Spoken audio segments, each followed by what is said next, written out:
Bom dia, pessoal. Bom, hoje a gente está aqui só para resolver exercícios, tá bem? Então vamos começar com esse aqui de gráfico, tá certo? É dado esse gráfico e vão ser feitas uma série de perguntas aí sobre limites, assíntotas e coisas assim, né? Pois bem, então vamos olhar as perguntas e aí a gente volta para o gráfico para começar a identificar o que está acontecendo, né? Pois bem, então as perguntas são do seguinte tipo. Tem uma que quer saber o valor da função em um ponto do domínio, tá certo? E também o limite dessa função quando a variável dela tende para esse ponto. E aí, sabendo dessas duas coisas, a gente vai poder descobrir se a função é contínua nesse ponto, que é o item B. A seguir, a gente está perguntando sobre os limites no infinito dessa função, no menos infinito e no mais infinito. Ok? Então, com isso, a gente vai descobrir o quê? A gente vai descobrir assíntotas horizontais do gráfico da função, se houverem, né? Se houverem. Além disso, tem uma pergunta sobre limites laterais em torno do ponto 1. Tá bem? E aí também uma pergunta sobre a continuidade ali. E, finalmente, a pergunta é se a função é derivável nesse ponto x igual a 1.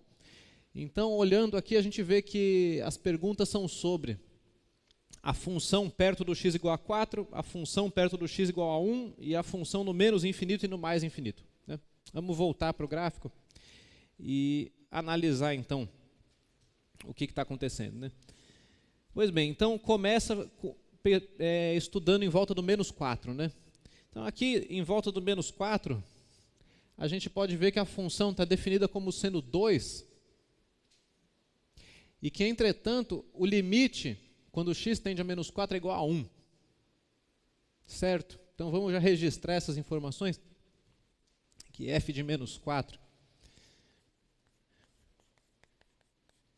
é 2 e que o limite de quando x tende a menos 4 de f de x é igual a 1. E que, portanto, essa função não é contínua no x igual a menos 4. Né? Então, portanto, como são diferentes,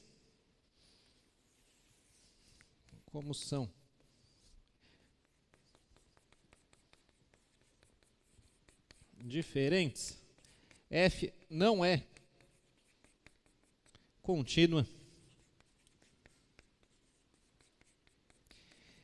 no ponto x igual a menos 4, certo?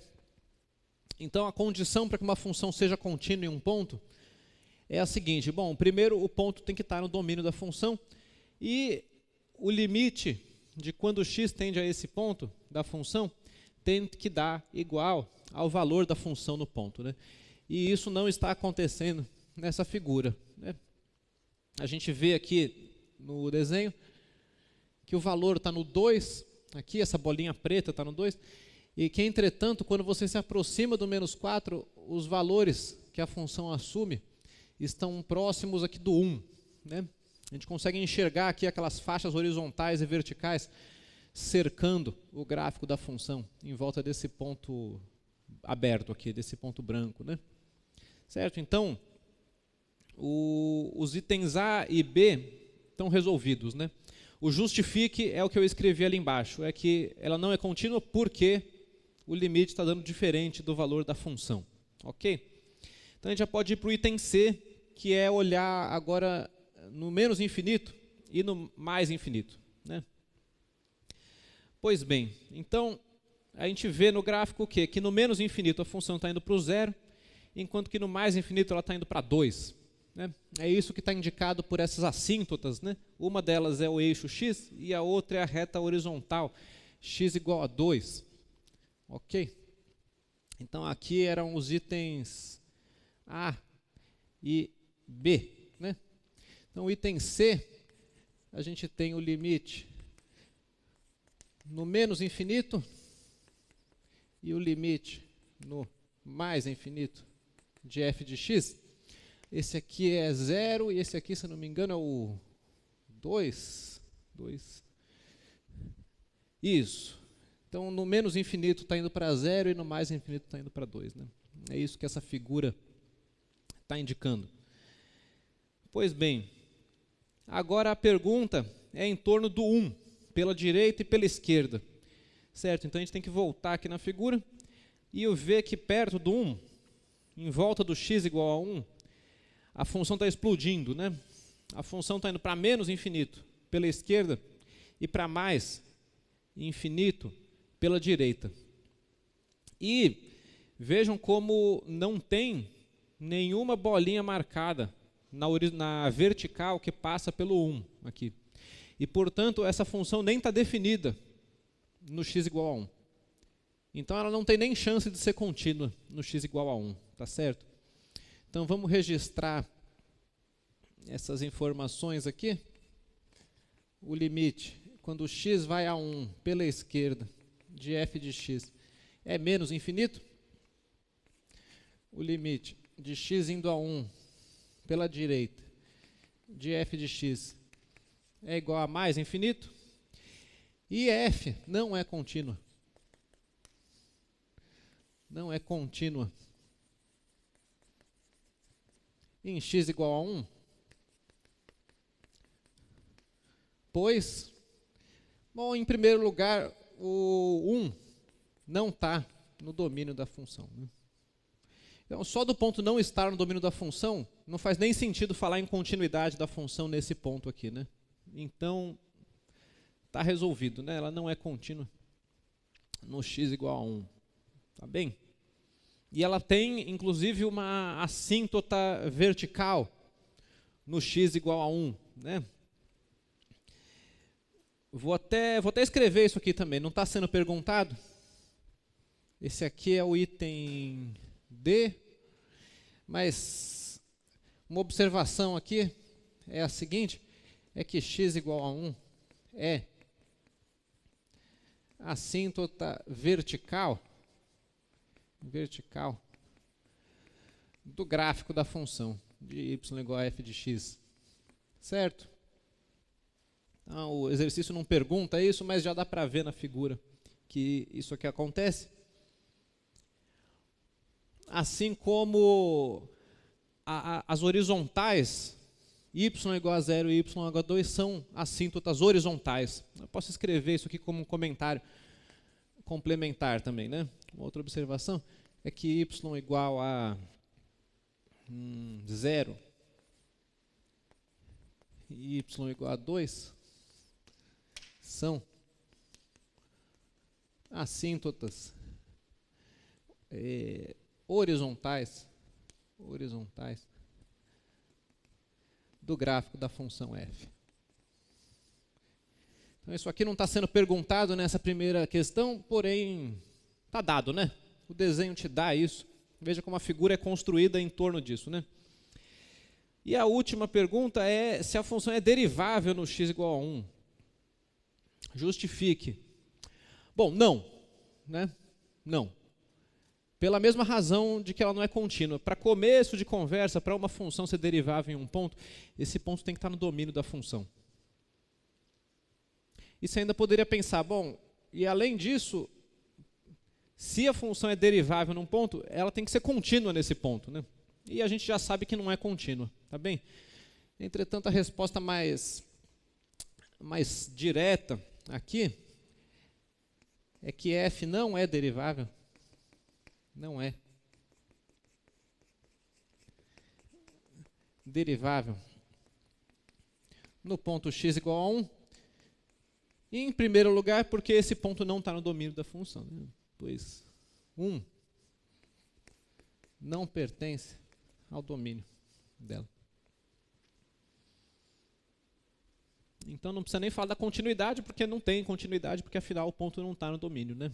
Ok? E aí, junto com a figura, então,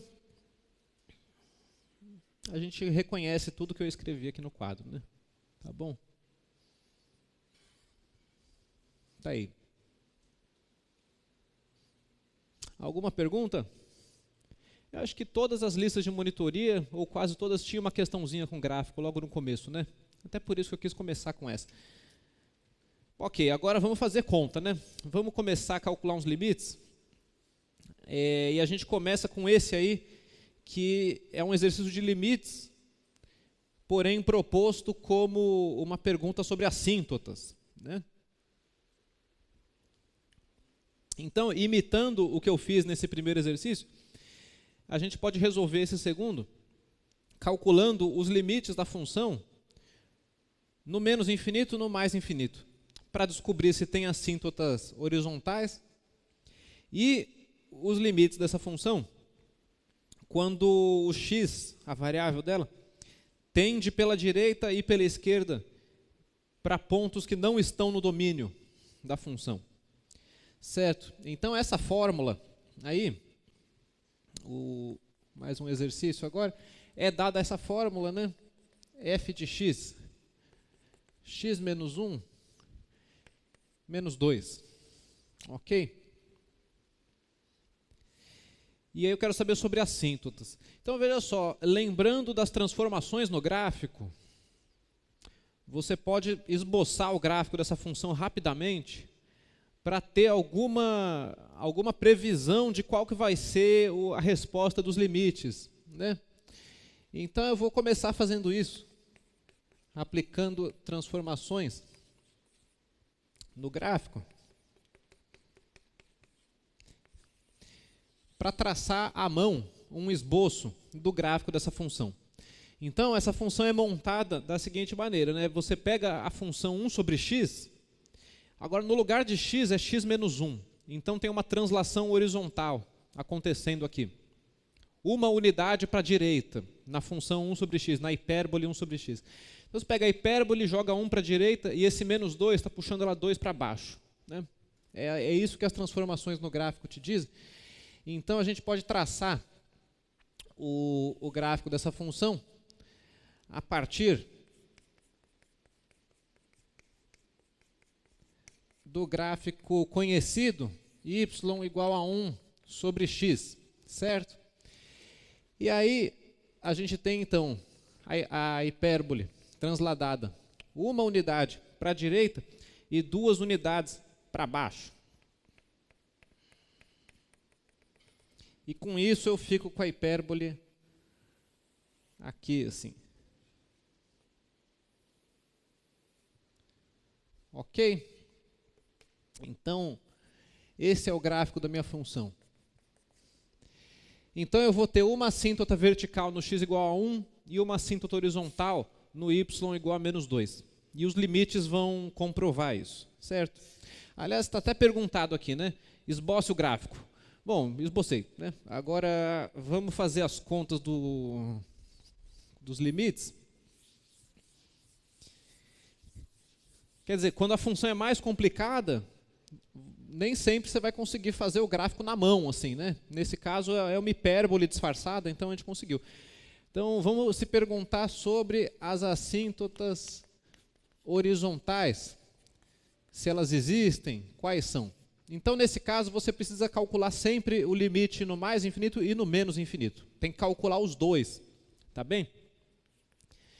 Então, o limite no menos infinito da função f,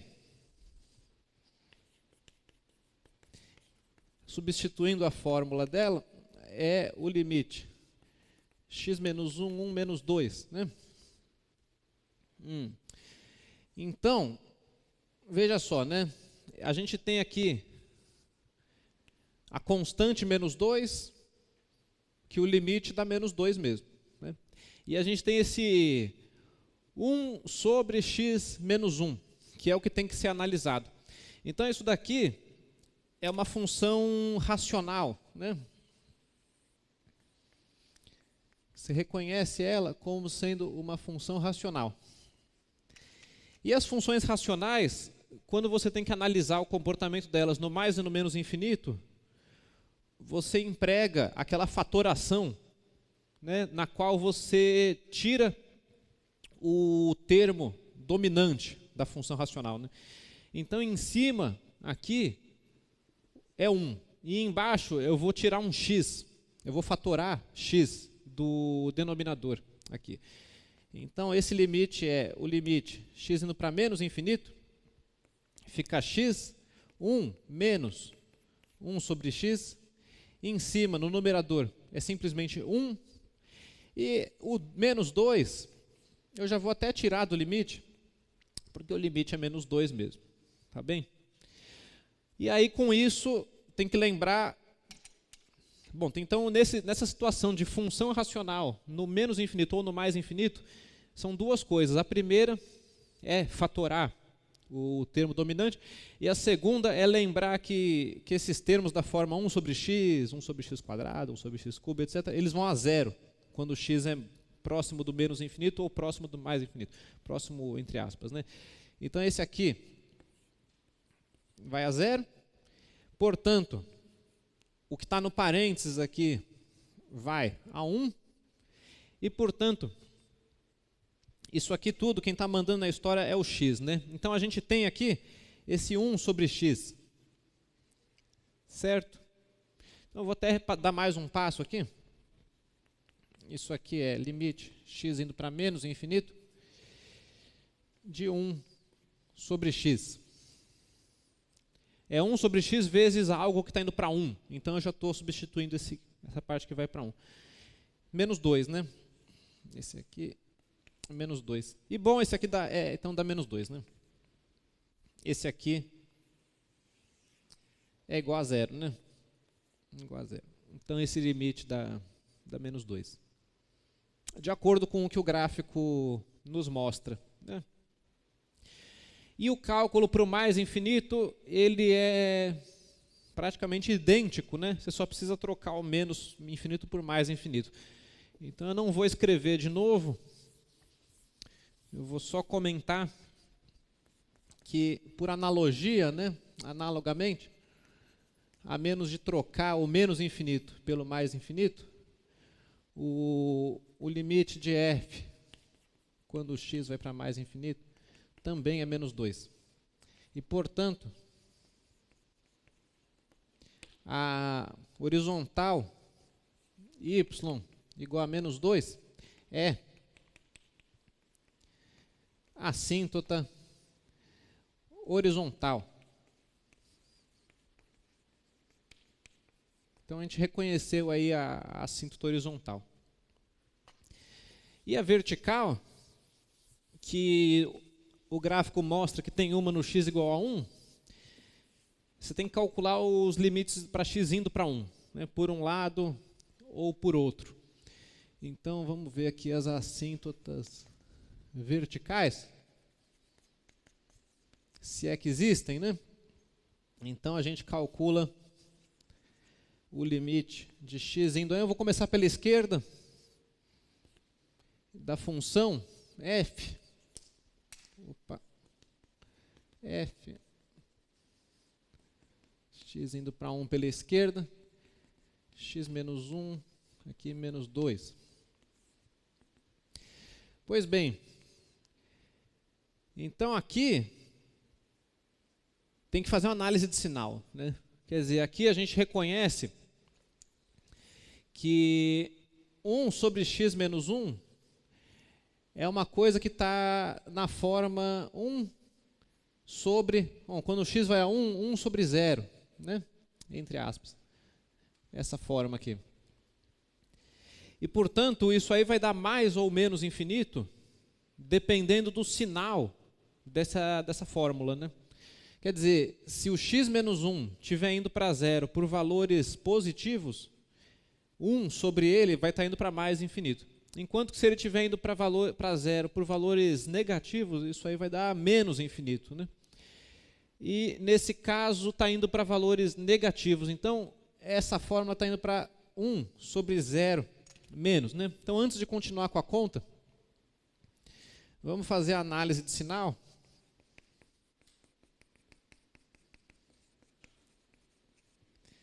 Para entender o x menos 1, né?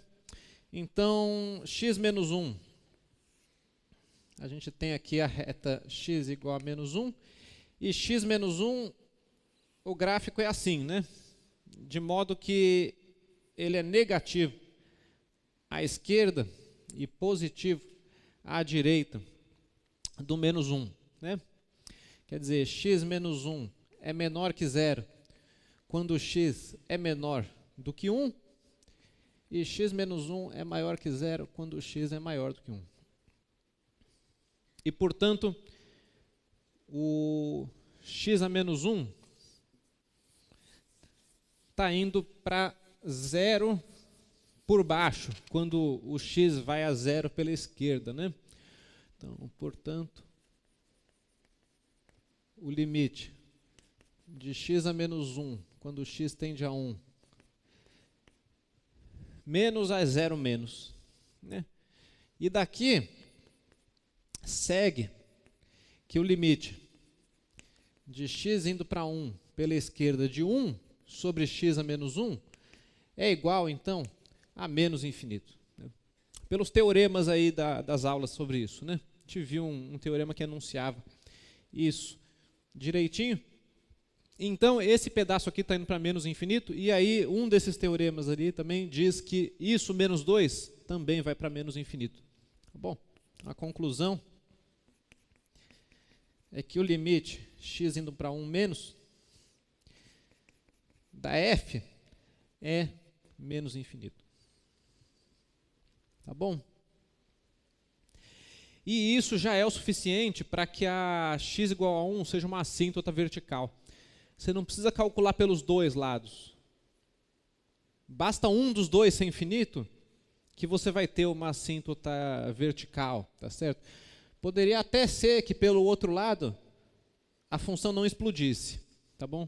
Entretanto, ainda assim a gente chamaria essa reta de assíntota vertical. E como a pergunta era só essa, né, não era quais são os limites laterais, a pergunta era só se tinha assíntota ou não, termina aqui a questão. Né? Então, ou seja, a reta x igual a 1 é assíntota vertical. Então, aqui está a minha conclusão. De acordo com o que a gente já sabia, né, pelo gráfico. Bom, então, vamos continuar calculando limites. Vamos ver esse aqui. Uma raiz, né? 4x menos 16, x vai para 4. Então, das primeiras aulas de limite, né? Uma indeterminação do tipo 0 sobre 0, que a gente vai tentar eliminar multiplicando apropriadamente aí por um conjugado ou por alguma coisa, né? Certo, então é raiz de x menos raiz de 4.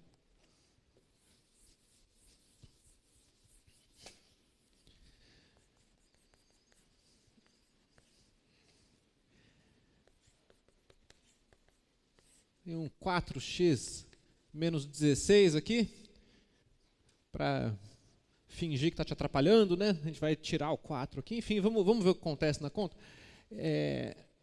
X indo para 4. De modo que dá 16 menos 16 e 4, raiz do 4 menos raiz do 4. Né? Então, pois bem, eu vou multiplicar em cima e embaixo por raiz de x mais raiz de 4 para transformar essa minha diferença simples numa diferença de quadrados, sendo que essa diferença de quadrados vai sumir com a raiz quadrada, né? O que provavelmente vai ajudar a gente. Então, multiplica por raiz de x mais raiz de 4 no numerador e no denominador.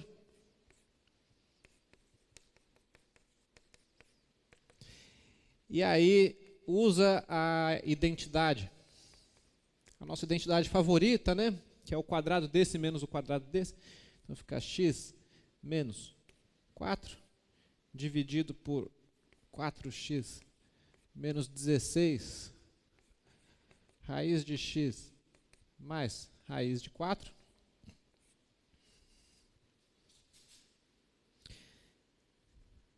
E aí você pensa, e agora? Né? Não cancelou nada. Eu falo, não, claro que cancelou. Né? Você tem que fatorar aqui um 4. Né? Você tem que tirar desse parênteses, colocar em evidência um número 4. Tá bem? E aí vai dar certinho o x menos 4, tá bem?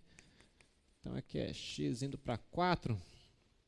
Vou fatorar o 4 nesse parênteses. Vai ficar x menos 4. Aí aqui é raiz de x mais raiz de 4. E, bom, dividido o x menos 4. De modo que, então, sumiu a indeterminação, né? Agora eu fico com uma fórmula que, quando eu substituo x igual a 4, está bem definida e o limite sai por continuidade, né?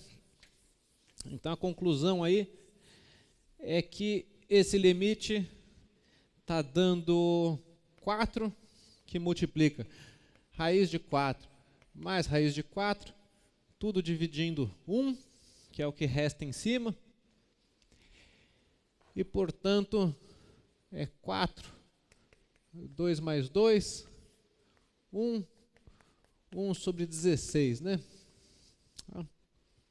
Então, esse exercício ele se refere à primeira ou à segunda aula de limites, né? Ali, já algumas semanas atrás. Tá bom?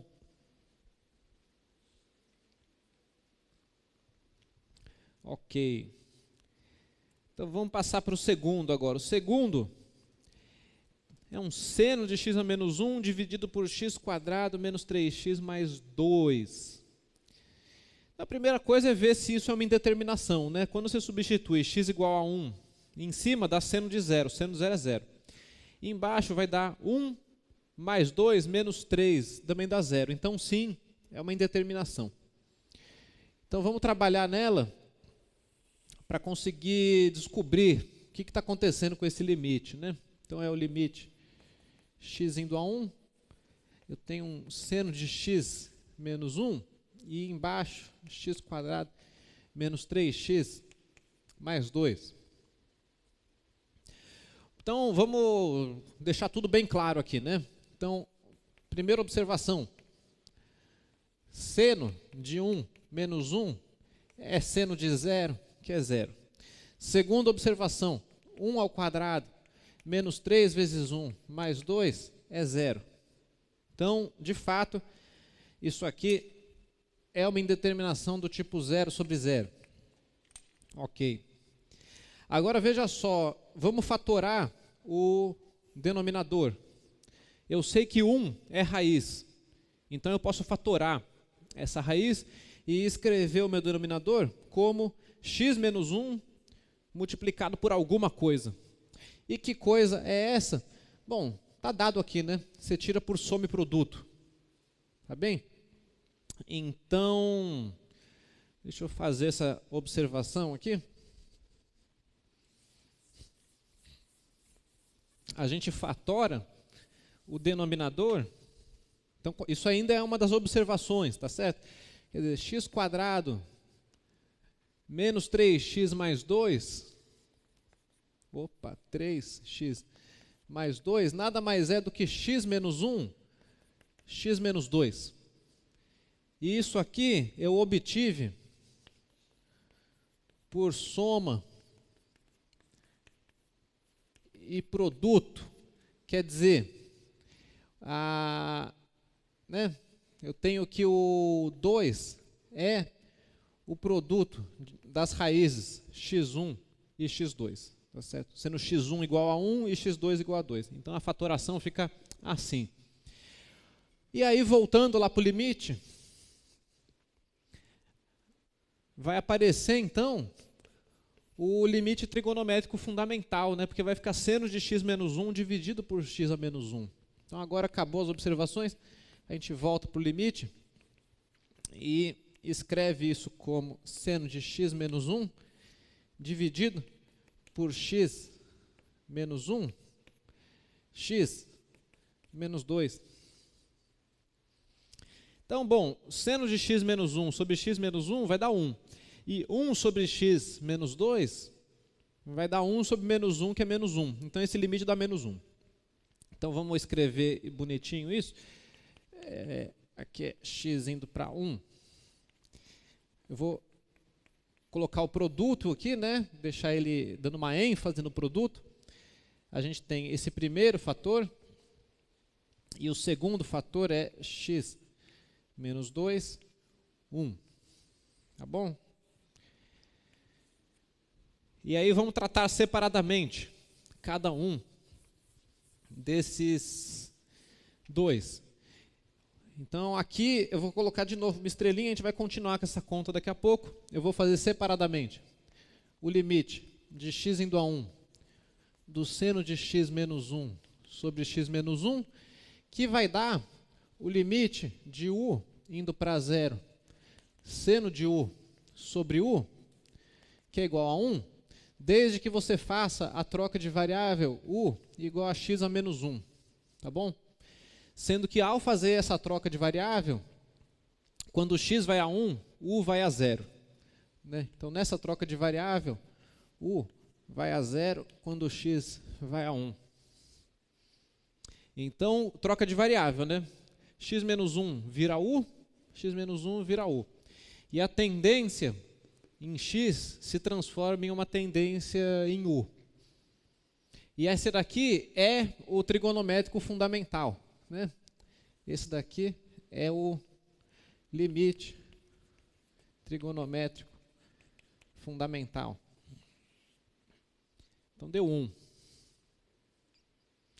E o segundo limite é só substituir, é direto por continuidade. O limite de x indo a 1, de x menos 2, 1, é 1 sobre menos 1, que é menos 1.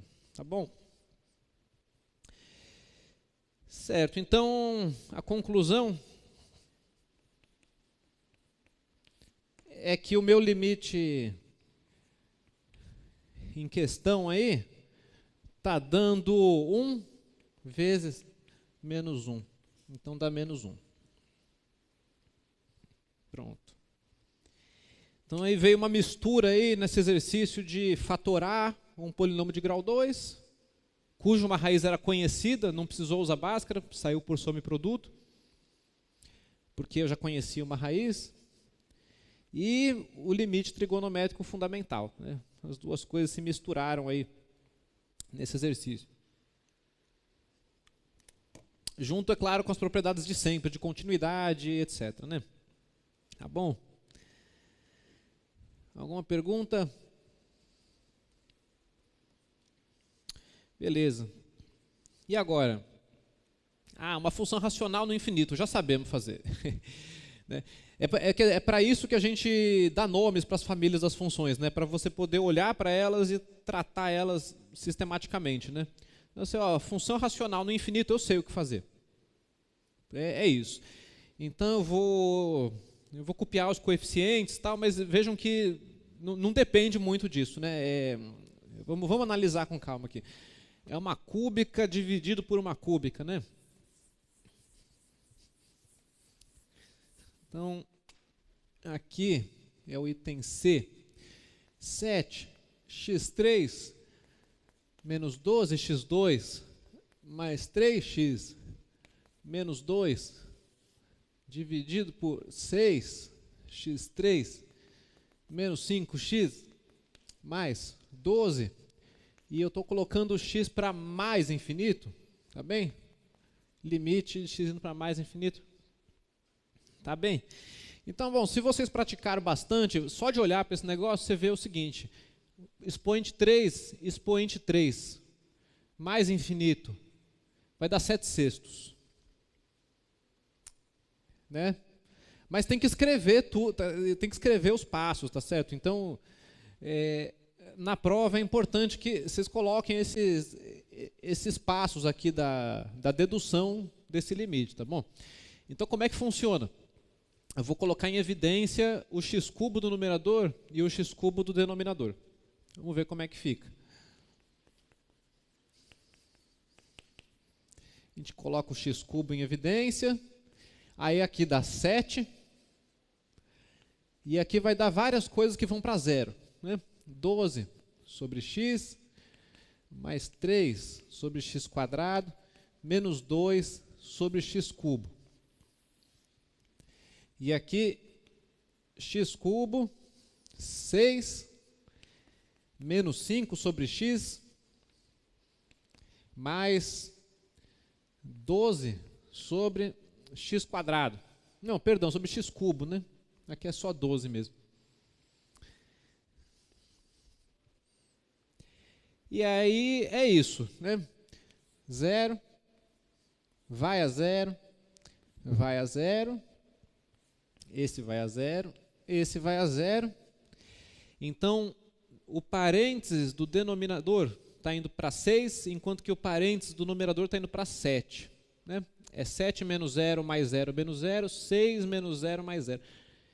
E o x cubo com o x cubo, ele dá 1. X cubo sobre x cubo é igual a 1. Então, a gente indica isso fazendo assim, né? Bom, ou seja, deu 7 sextos. É isso, né? Não tem mais o que fazer aqui. 7 sextos.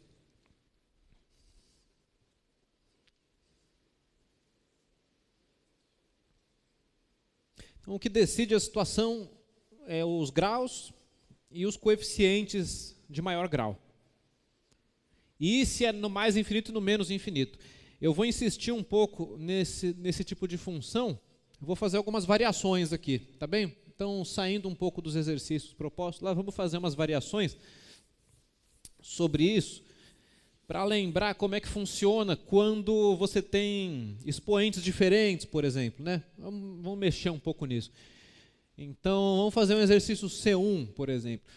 O exercício C1, eu vou inventar uma função aqui, eu vou fazer assim, x indo para o menos infinito, eu vou colocar um grau 4 em cima e um grau 3 embaixo, e vou colocar um monte de coeficiente aqui para dar algum mínimo de graça para a coisa, tá certo? Então, bota um 3 aqui, menos 2x² mais x menos 7.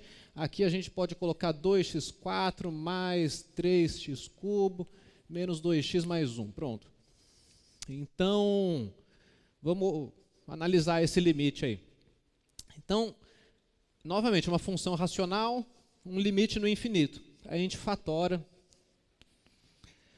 o maior expoente. Então, eu vou colocar aqui para fora x4 em cima, e aí vai ser 2 mais 3 sobre x, menos 2 sobre x² mais 1 sobre x4.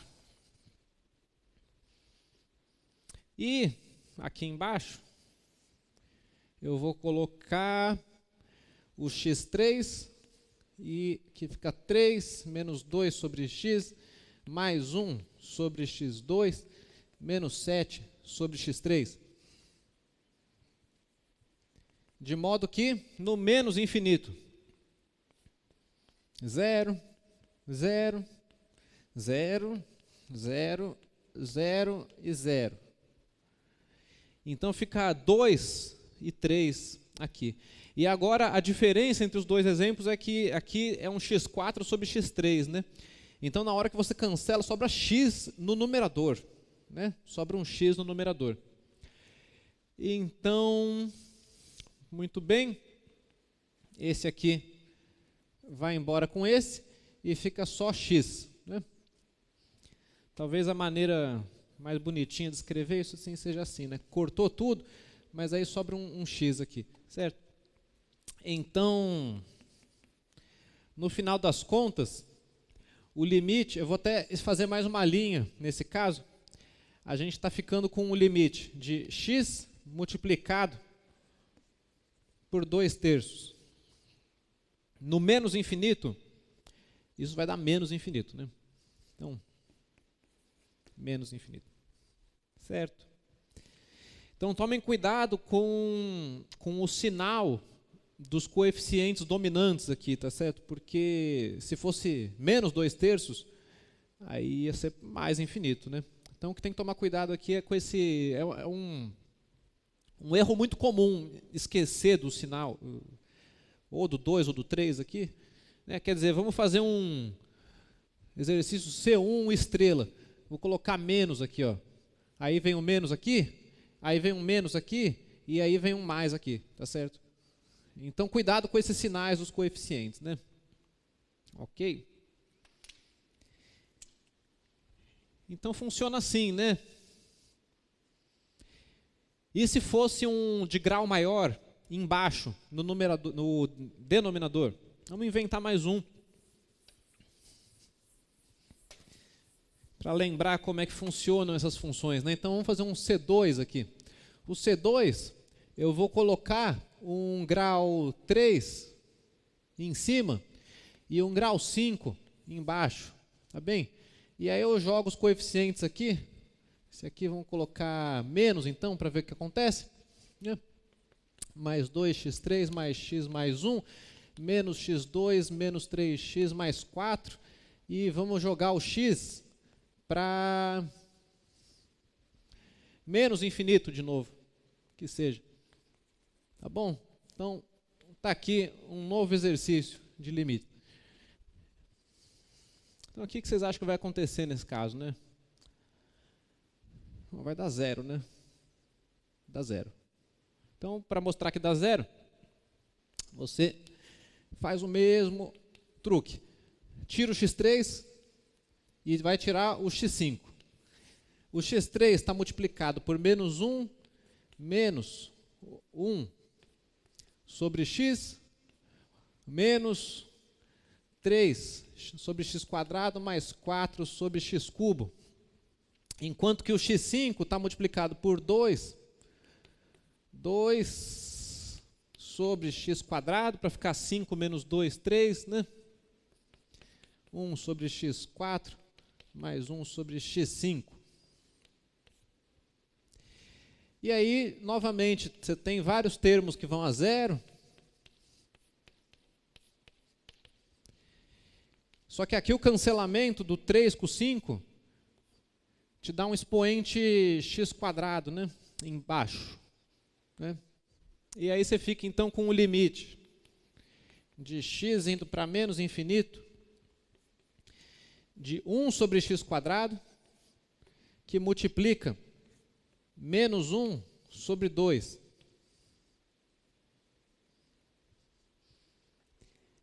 E aí dá zero, né?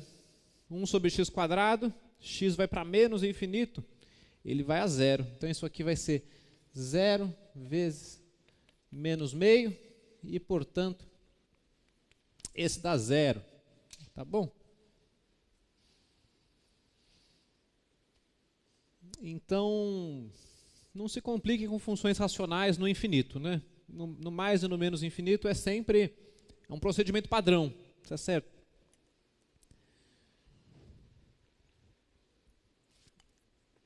E aí é importante que, se tiver um desse na prova, você escreva exatamente os passos, né? Mostrar que você conhece a técnica, né? Mostre que você sabe fatorar aqui, tá certo? Coloque, não tenham preguiça de escrever as coisas na prova, né? Se for o caso, né? Ok. Alguma pergunta? Então, ó, já foram 4 funções racionais hoje, né? Vamos ver aqui o que mais que vai ter. Olha só. Um limite cheio de símbolos, né? Olha só. Vamos olhar com calma para isso. O cosseno de π sobre x, x vai a zero. Não é, né? Não, se fosse só ele, era o exercício mais fácil de todos. Você fala, não existe, e pronto. Porém, ele está sendo multiplicado aqui por uma raiz cúbica de x cubo mais πx, dividido por ex quadrado. O x indo a zero. Então, olha só, é só olhar com calma, né? Ex quadrado, quando x é igual a zero, isso aqui é uma função contínua no zero, tá certo? Fica e0 quadrado, que é e0, e elevado a zero é 1. Então, esse denominador está dando 1. Enquanto que esse numerador aqui também é uma função contínua no zero, né? Uma raiz cúbica é contínua em todos os números reais. Então, está dando zero também. Então, a gente está na situação de que a gente tem uma função que está indo para zero, 0 sobre 1, 0, multiplicada por uma função cosseno, que é uma função que oscila entre menos 1 e 1. É uma função limitada, certo? Então, isso é uma situação que o teorema do confronto resolve, né? Então, a gente vai resolver esse aí pelo teorema do confronto. A gente tem aqui, esse aí é D, né? Agora chegou no D. D, x0, o limite, aí tem um x cubo mais πx EX², tudo multiplicado pelo cosseno de π dividido por x. Certo? Então vamos lembrar como que você aplica o teorema do confronto, né? Em primeiro lugar, reconheça que a função cosseno de π sobre x, ela fica sempre entre -1 e 1, porque o cosseno faz isso, né? Então, quando eu multiplico essas duas desigualdades pelo raiz cúbica de x³ mais πx dividido por EX², eu concluo que menos raiz cúbica de x³ mais πx dividido por EX² é menor ou igual que raiz cúbica de x³ mais πx EX² multiplicado pelo cosseno de πx, e que isso daqui é menor ou igual do que a raiz cúbica x³ mais πx dividido por EX². Então, a gente consegue colocar as coisas nas condições do teorema do confronto, né? O limite que eu quero saber, esse limite aqui, ele está sendo prensado entre dois limites que são conhecidos e iguais, né? Que é 0 aqui e 0 aqui. Então, o do meio vai dar 0 também, né? Então, continuando o argumento, a gente escreve assim, ó, como o limite de x indo para 0 da minha raiz cúbica de x mais πx dividido por EX² é igual ao limite de x indo para 0 de menos essa função, colocar menos x mais πx EX². E, bom, eles dois são iguais, e eles são iguais a 0 mais π vezes 0 dividido por e elevado a 0 elevado ao quadrado, por continuidade, né? E, bom, isso aqui é 0 sobre 1, que é 0. Então, como essa conta aqui dá 0, o teorema do confronto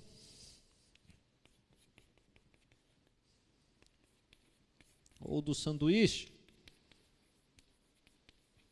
teorema do confronto, ele garante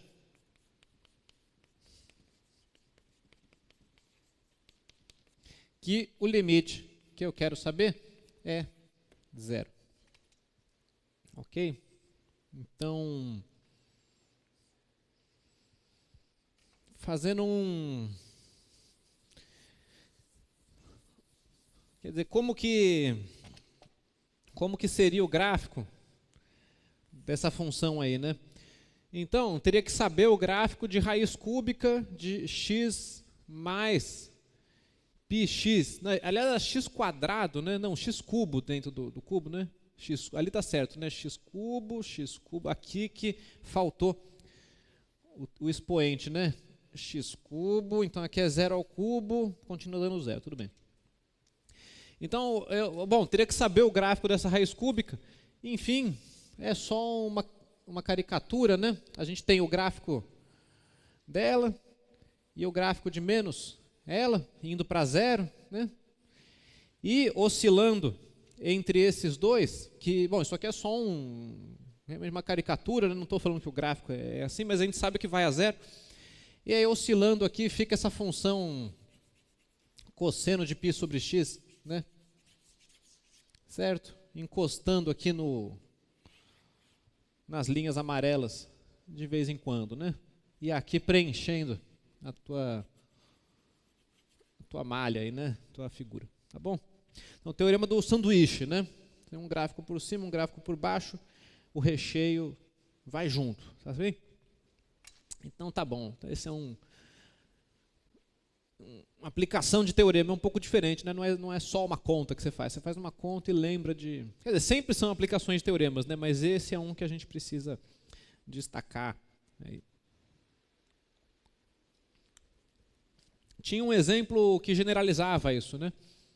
Sempre que você tem um produto de uma função que está indo para zero com uma função limitada, então, uma função que vai a zero com uma função limitada, o limite vai a zero, né? A gente viu isso em geral na aula de teorema do confronto. Tem lá nas notas de aula, tá bom? Mas é importante você sempre abrir o argumento, né? Quer dizer, fazer uma aplicação realmente direta do teorema do confronto. Muito bem. Então, vamos agora fazer mais um de limites trigonométricos. Tá bem? Esse daí, ele vai exigir que a gente use alguma identidade trigonométrica para poder chegar no limite trigonométrico fundamental, né? Eu vou fazer o seguinte, eu vou fazer aparecer cossenos ao quadrado aí, tá bem? Porque o cosseno ao quadrado é uma coisa que a gente sabe transformar num seno ao quadrado, e com isso a gente tem esperança de chegar nos limites trigonométricos fundamentais, né? Então, 2, 3x², né? Cosseno de 2x menos cosseno de 3x dividido por x ao quadrado. O limite para o x indo a zero. E esse é o nosso exercício E. Então eu vou fazer o seguinte, tem mais de uma maneira de resolver isso, também tem uma identidade trigonométrica que te permite escrever o cosseno de 2x e o cosseno de 3x como um produto, quer dizer, uma soma de senos e cossenos. Enfim, eu vou simplesmente multiplicar pelo conjugado, tá bom? Então, cosseno de 2x menos o cosseno de 3x, eu vou multiplicar aqui por cosseno de 2x mais cosseno de 3x no numerador e no denominador.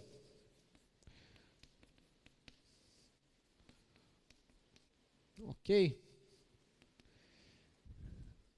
De modo que eu vou ficar com o limite de x indo a zero de cosseno ao quadrado de 2x menos o cosseno ao quadrado de 3x sobre x². E aí aqui a gente tem um cosseno de 2x mais cosseno de 3x, que está indo para 2, né? Então aqui já não tem mais indeterminação embaixo. Mas ainda tem indeterminação geral, porque aqui está dando 0 e aqui está dando 1 menos 1, que é 0. Então continua sendo 0 sobre 0. Veja que eu não cancelei nada aqui. Tá bom? Então eu vou empregar aqui a identidade trigonométrica fundamental. Cosseno ao quadrado mais seno ao quadrado é 1. E vou transformar isso numa expressão que tenha senos ao quadrado. Tá bom? Então, em cima vai ficar, então, aqui. O cosseno ao quadrado é 1 menos seno ao quadrado. Então, é 1 menos o seno ao quadrado de 2x menos 1 menos o seno ao quadrado de 3x. E o denominador mantém, né? Não mudei nada nele. Cosseno de 2x mais cosseno de 3x. Ok. Então está ficando 1 menos 1 aqui. 1 menos 1. E no final das contas eu tenho que avaliar, então, o limite de x indo a zero, do seno ao quadrado de 3x menos o seno ao quadrado de 2x dividido por x ao quadrado cosseno de 2x mais cosseno de 3x. Então, a gente se sente girando em falso aqui, né? Porque continua dando 0 sobre 0. Né? Não parece que vai dar nada certo. Entretanto, esse 0 sobre 0 aqui, ele se reduz ao trigonométrico fundamental, né? E aí a gente consegue chegar a alguma conclusão. Então, o que tem que ser feito aqui é assim, vamos separar para ficar mais claro. Eu vou colocar o limite de x indo a zero. Tem essa parte que está dando meio, que eu já vou até deixar separado aqui. Então eu vou escrever assim. Eu vou escrever o seno ao quadrado de 3x sobre x ao quadrado menos o seno ao quadrado de 2x sobre x ao quadrado. Eu simplesmente estou separando, né, em dois quocientes. E esse aqui, que não está dando problema, a gente deixa para fora aqui, né? Cosseno de 2x mais cosseno. Vou até, não, melhor escrever em outra linha. Então, aqui é o produto, né? É esse multiplicado por cosseno de 2x mais cosseno de 3x, 1 aqui. Então, tá claro? É esse parênteses com esse parênteses, né? No produto. Tá bom? Então, separei. Peguei esse aqui. Aí, menos esse aqui. E esse produto eu separei aqui. E a gente pode ser um pouco mais focado aqui e já colocar esses quadrados também, onde a gente quer, né? Que é fora da expressão, certo? Então, é seno de 3x sobre x tudo ao quadrado. Então, vou colocar mais um parênteses aqui.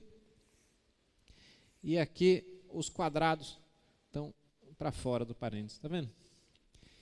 E aí está quase com a cara do trigonométrico fundamental, né? Quase. A menos de um pequeno truque ou de uma troca de variável, caiu nos fundamentais. Então,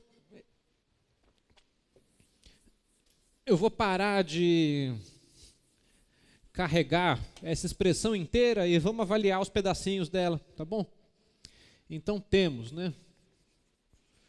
Temos que o limite no zero de seno de 3x sobre x é igual a...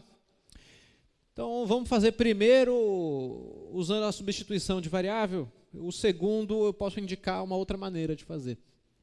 Então, eu vou fazer aqui u igual a 3x, de modo que x é u sobre 3. E também o u ele vai a zero quando x vai a zero. Então, o meu limite se transforma no limite de u indo para zero, de seno de u dividido por u sobre 3. Ok? Então, esse 1 sobre 3, que é igual a 3, isso aqui é a troca de variável, né? Esse aqui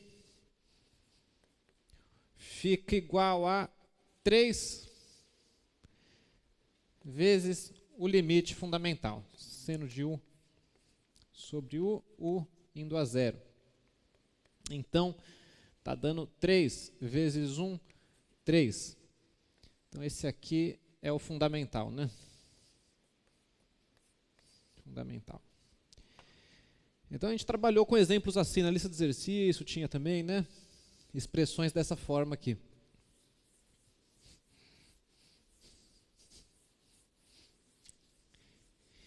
E tem uma segunda maneira de escrever essa conta também, né? Então, para fazer essa segunda maneira, eu vou empregar ela nesse aqui. Então, a gente tem também que o limite de x indo a zero do seno de 2x sobre x, você faz os mesmos passos com u igual a 2x.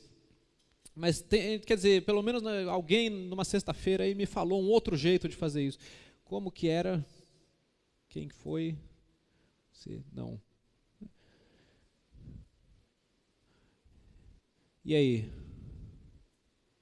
Nada? Como é que é?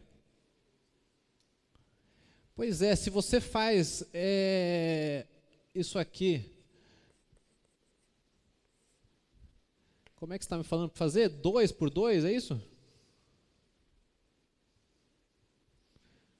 Pois é, então ó, vamos ver, eu estou multiplicando por 1, né? Ó, peguei a expressão, 2 sobre 2 é 1, e fica assim mesmo, né? Então isso aqui, opa, falta tendência, né? X indo para zero. Então você fica com 2,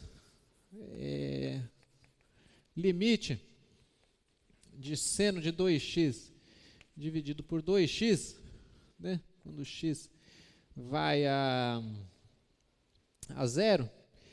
E aí, bom, formalmente falando, isso aqui você teria que fazer uma troca de variável para descobrir que vai para 1, né? Mas já está mais na cara, né? Já fica mais óbvio que isso aqui vai para 1. Então isso aqui dá 2 vezes 1, que é 2. Né? Então você também pode resolver dessa maneira. O que está por trás disso? A troca de variável, né? É claro. Então, a rigor, você tem que fazer a troca aqui, mas enfim, às vezes agiliza a vida, saber esse truquezinho.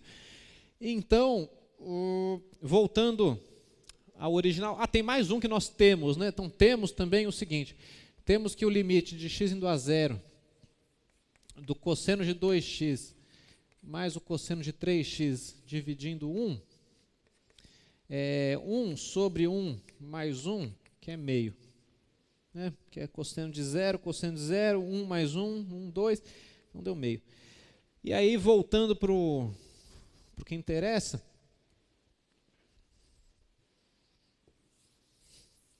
esse limite aí está dando, então, a conclusão é que o limite, ele dá, como é que fica?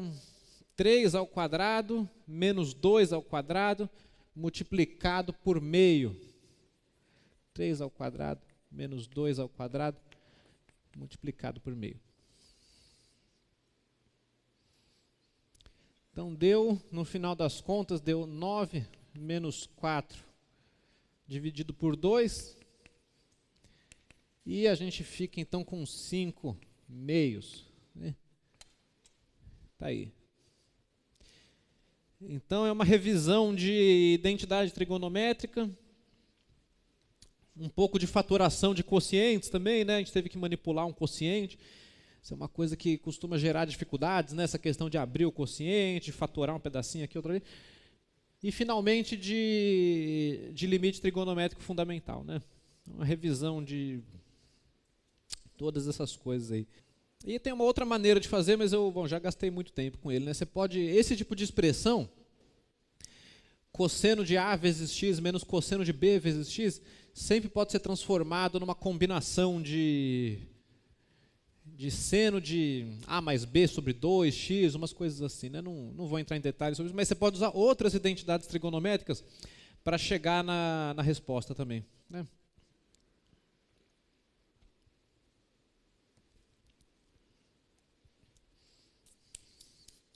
Muito bem, então calculamos esses 5, 7 limites aí. Com isso a gente viu praticamente todas as técnicas que a gente estudou recentemente aí. Vamos fazer uma coisa um pouco mais solta agora. A pergunta é se certas funções aí são contínuas no ponto especificado. Então, são dadas duas funções e você quer saber se elas são ou não contínuas no ponto, né? Pois bem, vamos fazer essa segunda né, essa primeira, com x menos seno, x mais seno, ela cheira a limite trigonométrico fundamental. E eu já fiz 3 de limite trigonométrico fundamental aqui. Então vamos se preocupar com essa segunda, tá bom? Então vamos ver. O que tem que ser feito aqui? Então você quer saber se é contínua. Em primeiro lugar, a função tem que estar definida no ponto para ser contínua. Então, definida ela está, né? Você quer saber no x igual a 1? Definida em x igual a 1, ela está, ela vale 2, por definição. Então, esse primeiro requisito, ele está cumprido. O negócio, então, é você ver se o limite da função g, quando x tende a 1, dá 2 ou não. Né? Essa que é a pergunta. Então, tem que analisar os limites e, possivelmente, os limites laterais, né, dessa função aí. Vamos ver. Então, agora, a questão é, eu tenho essa função g, definida por um par de fórmulas, né, um x² menos 1, x menos 1 quadrado, quando x é diferente de 1, e 2, quando x é igual a 1. E aí, eu avalio o limite de g de x quando x tende a 2. Então, veja só, tanto pela esquerda quanto pela direita, essa função tem a mesma fórmula em volta do 2, né? Então, na verdade, não precisa olhar para os limites laterais a princípio, né? Vamos ver como é que fica aqui o limite de x indo a 2, x² menos 1, x menos 1 ao quadrado. Bom, então o que está acontecendo? Ah, não, é para o x igual a 1, né? X indo para 1, perdão. X indo para 1. No 2 não tem questão, né? No 2 é contínuo no 2 e ponto, né? A função está definida, a 4, né, menos 1, enfim. Então é em volta do 1 que está perguntando ali. Pois bem, então é um caso simples de fatoração e cancelamento, né? Esse aqui a gente fez bastante, né? X menos 1, x mais 1 dividido por x a menos 1 ao quadrado, né? E aí, o que acontece é que cancela esse x a menos 1 aqui com esse quadrado só, tá vendo? Não cancela aquilo que se anula no denominador. Cancela só o expoente. Ou seja, o limite está dando x indo a 1, tem x menos 1 embaixo, e em cima tem x mais 1. Né? E aí, o que vocês me dizem desse limite aqui, né? X indo a 1. Então, olha só, x mais 1 vai a 2. Vamos registrar essas informações, né? O limite de x indo a 1 de x mais 1 vai a 2. Enquanto que o limite de x menos 1 vai a 0.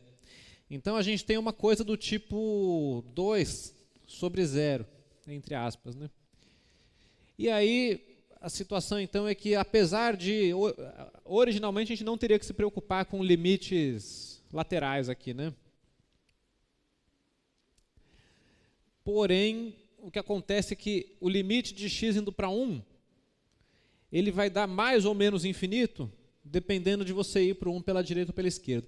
Bom, no final das contas, a função não é contínua no x igual a 1, né? A pergunta era essa, a resposta é não, não é contínua. Então, esse daqui é o principal aqui, né? Ele, na verdade, enquanto limite mesmo, ele não existe, mas a gente sabe dizer alguma coisa aqui. A gente sabe dizer que o limite de x indo a 1 pela esquerda, de x mais 1, x menos 1, vai ser menos infinito, e o limite de x indo a 1 pela direita de x mais 1, x menos 1, vai dar mais ao infinito. Né? E, de qualquer forma, não é 2, né? Então, de todo jeito, não é igual a 2. E, portanto, né? Portanto, como não existe o limite de x indo para 1 da função g, g não é contínua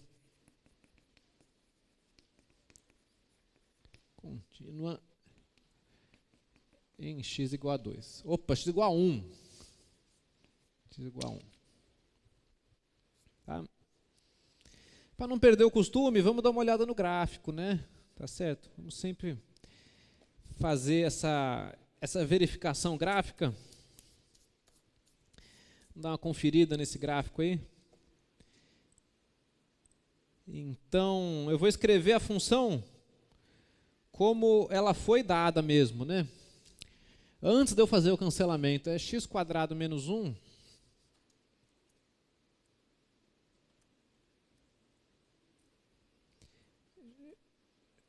x menos 1 ao quadrado. Opa, já deu para ver que está dando certo, né? Então, essa é a função. Ela tem uma assíntota vertical no x igual a 1. Está aí a assíntota.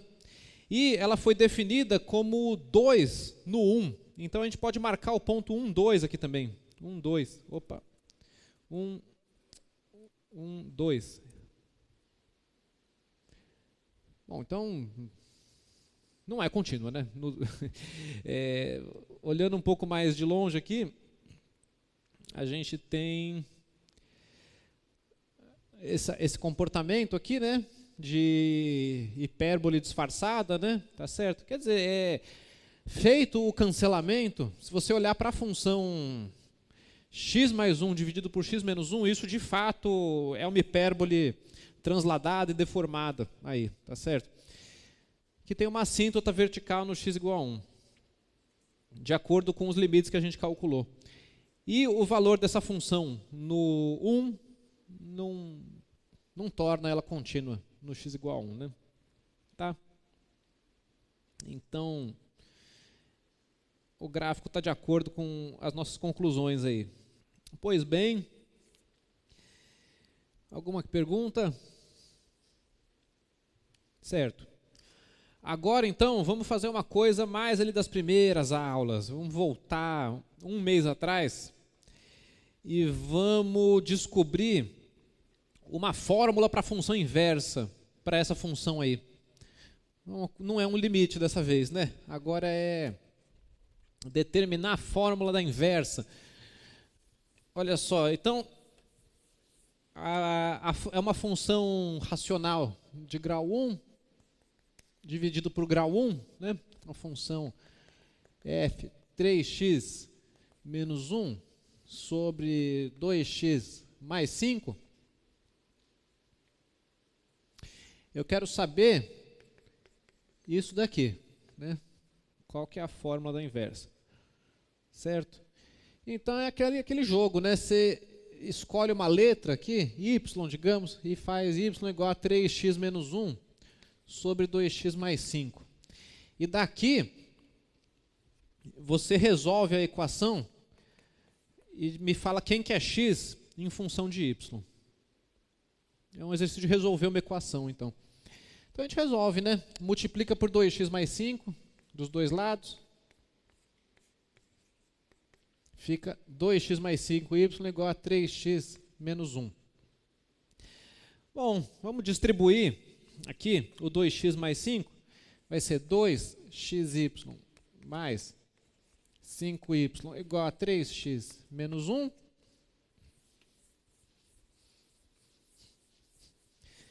Se eu quero tirar x em função de y, a gente vai botar tudo que tem x para um lado, tudo que tem y para o outro. Então, para isso, eu vou colocar o 3 para cá, o 3x, né? Vai ser 2xy menos 3x igual a menos 5y menos 1. Então, agora eu isolo o x, coloco ele em evidência. Eu fico com x que multiplica 2y menos 3 menos 5y menos 1. E divido por 2y menos 3. Então, é menos 5y menos 1. 2y menos 3. Está aqui. Aí é aquela história. Como está pedindo a inversa com a mesma variável da função original, dessa fórmula, a gente conclui que f a menos 1, escrita na variável x e não na variável y, né?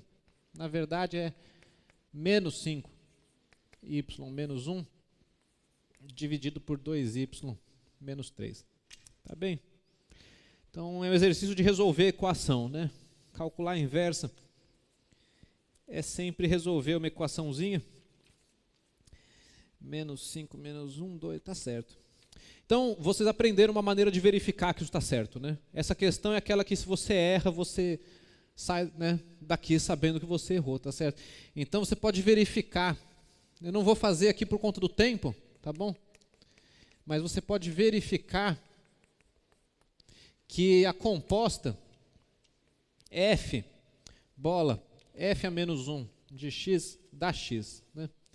Essa é a verificação de que as duas funções são inversas mesmo, né? Você calcula a composta da função com a sua, né, pretendente à inversa e vê se dá x. Se deu é porque é a inversa, se não deu é porque não é, tá bom? Então vocês podem fazer a verificação. E, bom, eu vou seguir adiante, quero chegar nos exercícios de derivada, tá certo? Antes disso, tem esse exercício de teorema do valor intermediário, né? Então, agora é uma coisa de limites e continuidade, tá certo? Então é dado uma função de grau 5, um polinômio, né, quíntico, e você quer saber um intervalo onde tem uma raiz dele. E esse exercício aí está te pedindo um pouquinho mais que isso, quer saber um intervalo unitário, né, onde tem uma raiz, tá certo? Então, veja só, unitário significa de comprimento 1, tá bom? É um intervalo cuja diferença das extremidades em valor absoluto dá 1, né? Comprimento 1. Então, esse é aquele exercício que você sai testando uns valores até encontrar um positivo e um negativo, e com isso você descobre que entre os dois vai ter um zero, né? Pois bem, vamos ver aqui como é que fica. Então, a função é f de x, x à quinta, menos 4x cubo, mais 1. E eu quero, né, saber se tem raízes, né? Eu estou estudando a equação f de x igual a 0. Então, também é um exercício de resolver a equação, só que aqui a gente resolve sem falar quem é a solução. A gente simplesmente fala que ela existe pelo teorema do valor intermediário, né? Teorema do valor intermediário. Ok? Então, já tem um valor dado que é positivo aqui, o valor x igual a 0, né? Então, a gente tira assim, ó, f de 0 é igual a 1. Num polinômio, essa é a parte fácil, né? Substituir o zero. E aí o negócio é descobrir um outro número que quando você coloca na fórmula, dê um número negativo. Então tem que tentar, né? Tem que ver aqui. F de 1, por exemplo. F de 1 é 1 menos 4 mais 1. Ah, foi fácil dessa vez, né? É menos 2. Então eu tenho certeza que entre o 0 e o 1 tem uma raiz desse polinômio de grau 5. É só isso. Então, né, vou fazer a demonstração. Então a demonstração aqui é assim, né? O fato de que f de 0 é positivo e de que f de 1 é negativo, pelo teorema do valor intermediário, diz que existe um número c no intervalo 0, 1, tá o quê? F de C é 0. Tá aí. E, bom, esse intervalo é unitário, né? Esse exercício ele ainda pedia isso, né? E o intervalo 0, 1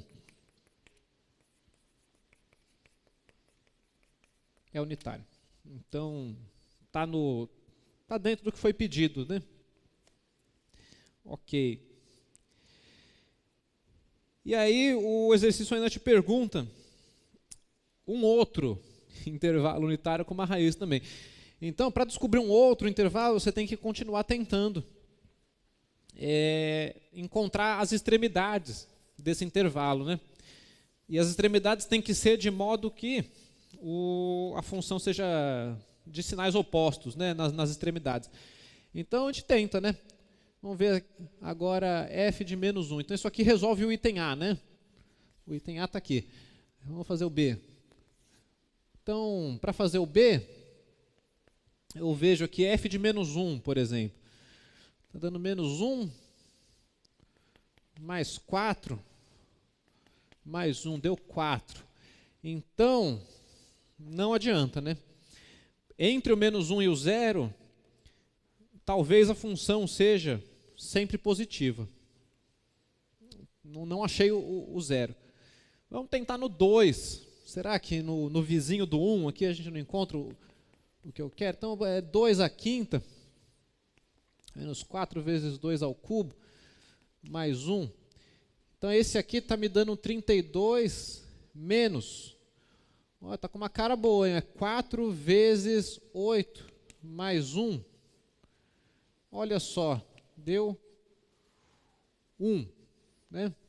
Então, no 1, a função é menos 2, negativa. No 2, 1, positivo. Então, de fato, vai ter uma raiz entre o 1 e o 2. Ou seja, né, a demonstração é a mesma. A gente sabe que a função no 1 é negativa e que a função no 2 é positiva. E, portanto, pelo teorema do valor intermediário, existe um C no intervalo de 1 a 2, que também é unitário, né, que anula a função. Aliás, eu vou chamar ele de D, porque C era a outra, né? Então, existe um Dzinho ali no meio, desse outro intervalo unitário. E a gente descobre, então, que essa função se anula nesses pontos aí, né? A gente tem, então, não sei como é o gráfico dessa função, mas o que eu sei é que entre o 0, o 1 e o 2, em algum lugar no meio do caminho, ela vai se anular, né? Entre o 0 e o 1 vai ter um C, que eu não sei onde está, mas existe, e um D também, que eu não sei onde está, mas existe, nesses dois intervalos unitários aí. Né?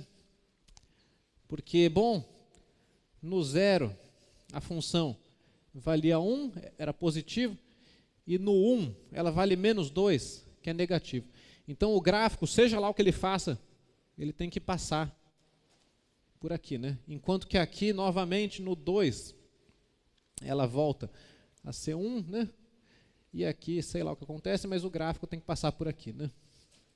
Então, esse é o teorema do valor intermediário, né? A gente descobre que essas bolinhas amarelas, elas existem, né? Existem esses pontos de encontro do gráfico aí com o eixo, certo?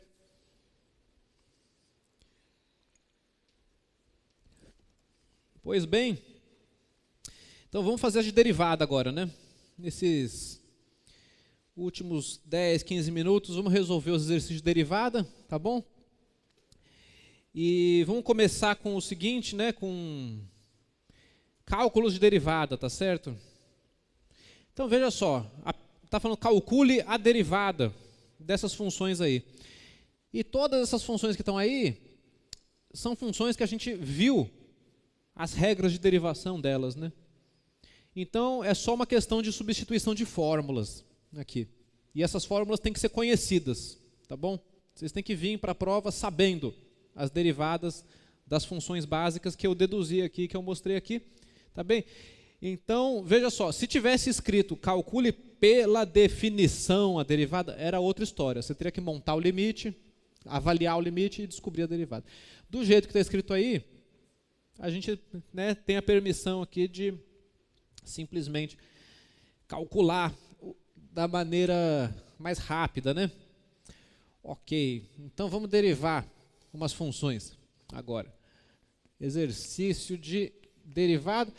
E, é claro, né, sabendo a derivada, você tem que saber também calcular a equação da reta tangente.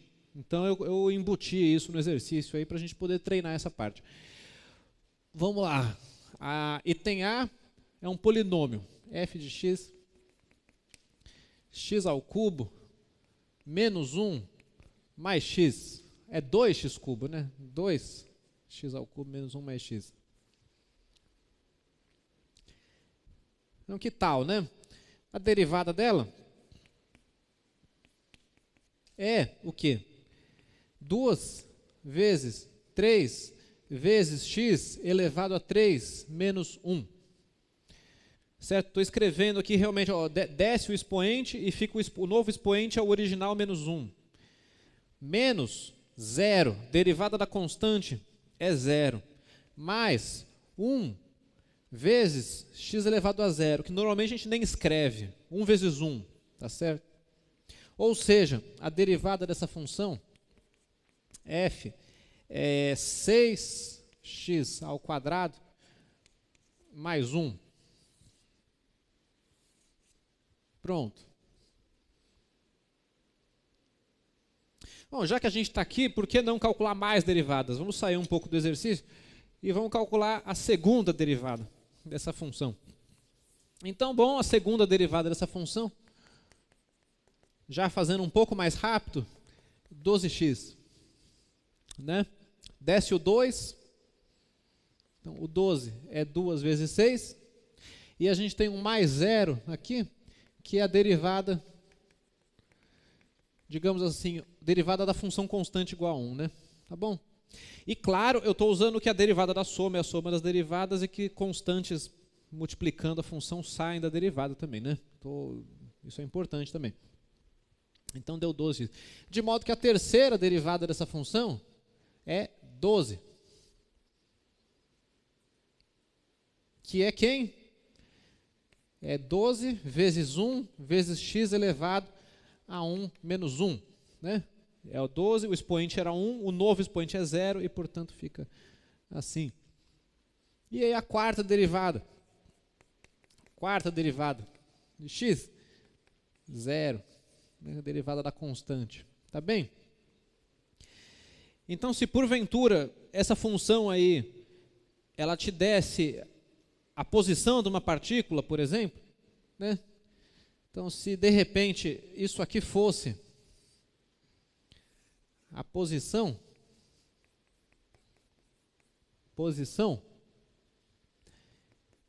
em metros, o que a gente sabe? A gente sabe que a derivada aqui vai ser a velocidade instantânea, né? Em metros por segundo, assumindo que o x é tempo em segundos aqui, né?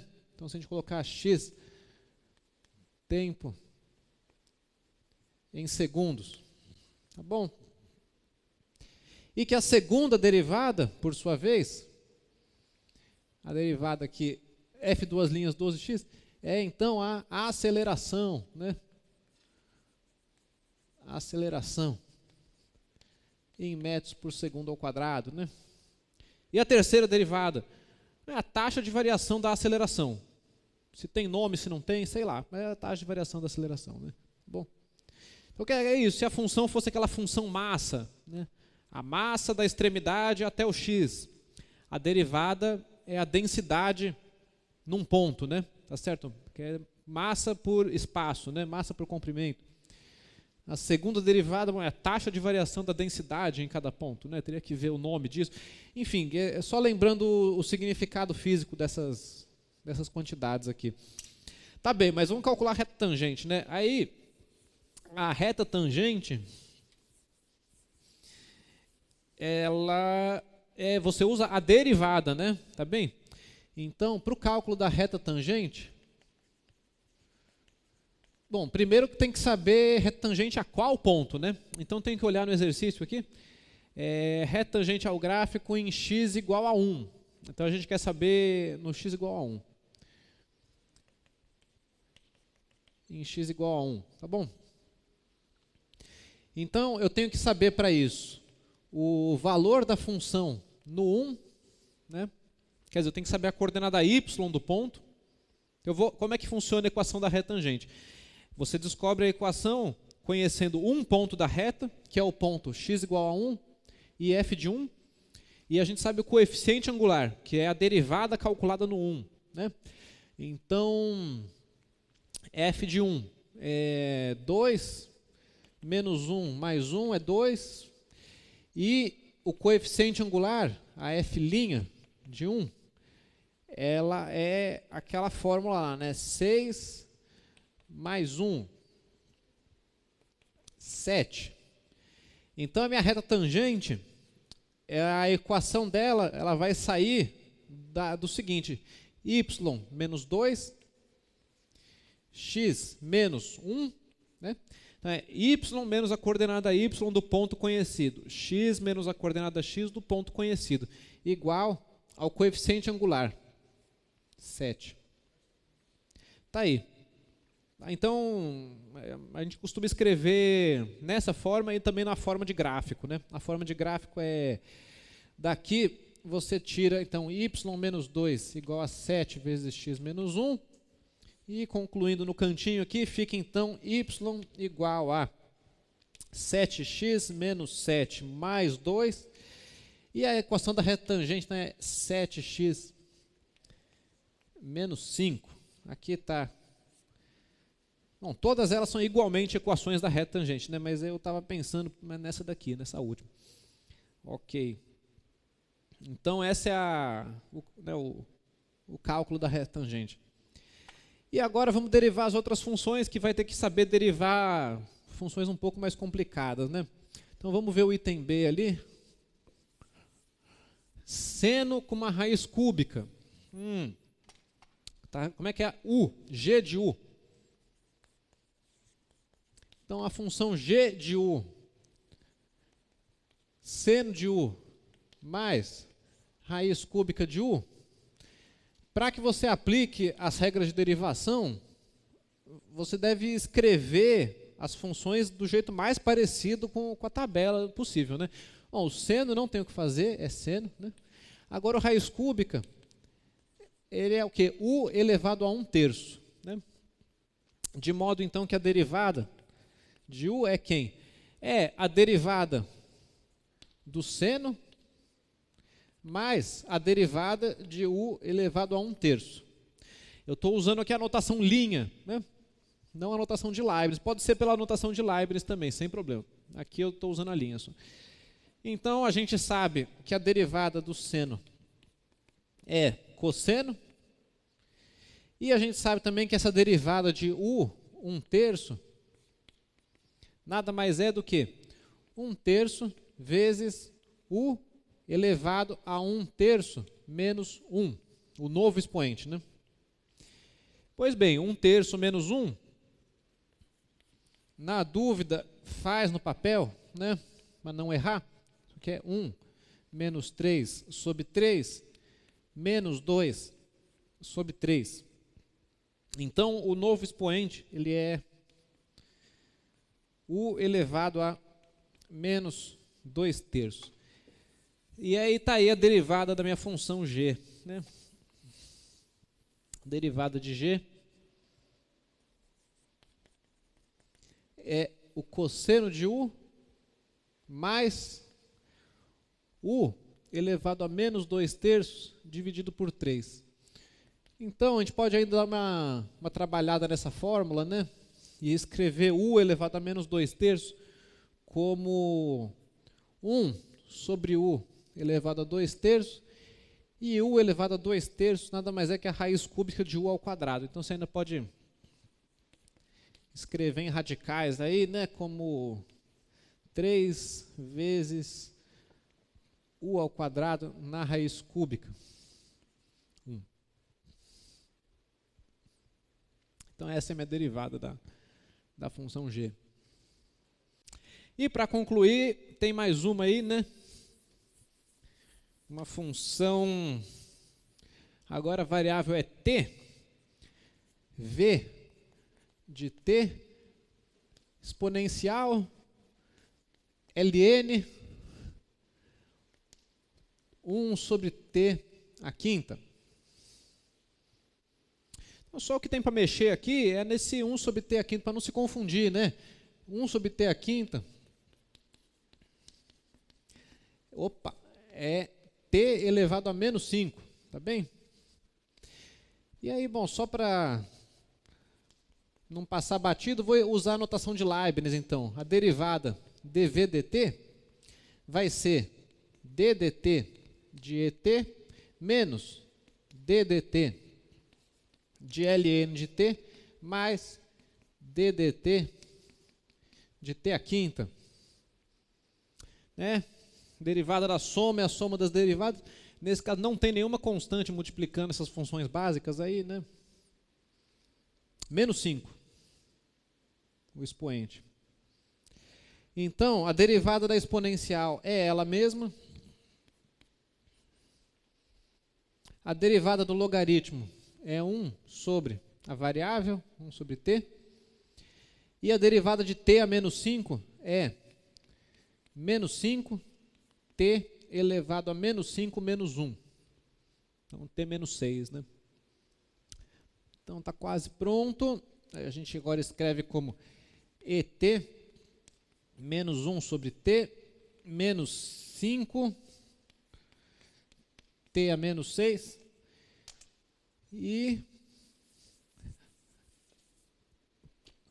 última linha, dv dt é então et menos 1 sobre t menos 5 sobre t à sexta. Tá aí. É só isso? É, né? Tá, então... E aí, se fosse calcular uma reta tangente, aí tem que fazer esse esquema aqui, né? Poderia calcular aí. Ok. Então, isso conclui essa nossa aula de exercícios. Então, bons estudos, boa sorte, tá bem?